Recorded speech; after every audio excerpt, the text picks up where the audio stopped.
নমস্কার। আজকে দৈনন্দিন রাশিফল নিয়ে আলোচনা করব। 13 জুন 2025 শুক্রবার সারাটা দিন কেমন যাবে। অবশ্যই তার আগে বলে রাখি, প্রোগ্রামটা ভালো লাগলে অবশ্যই সাবস্ক্রাইব করে নোটিফিকেশন অন করে রাখবেন এবং শেয়ার লাইক করবেন। মিথুন রাশি, আজকে আপনার বলবো কাজের জায়গায় বেশি প্রেশার না নেওয়াটাই বেটার হবে। বিশেষ করে কাজের ক্ষেত্রে একদম প্রেশার না নেওয়াটাই বেটার হবে। আজকে আপনার উভয়ের মধ্যে মানে আপনার পার্টনারের সাথে লাইফ পার্টনার বা লাভ পার্টনারের কোনো কারণে তৃতীয় কোনো ব্যক্তির জন্য অশান্তি হতে পারে। সে নিজের মধ্যে মিটিয়ে নেওয়ার চেষ্টা করবেন। আজকে নিজেকে কন্ট্রোল রাখুন, বেশি প্রেশার বেশি টেনশন নেবেন না।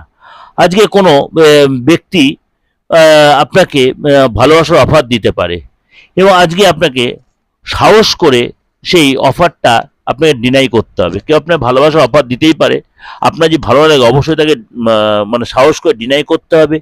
আজকে আপনার মানে কোনো কারণে কারোর সাথে বিচ্ছেদ হতে পারে বা একটু মনোমালিন্য হতে পারে, তার জন্য মানসিক একটু কষ্ট পেতে পারেন।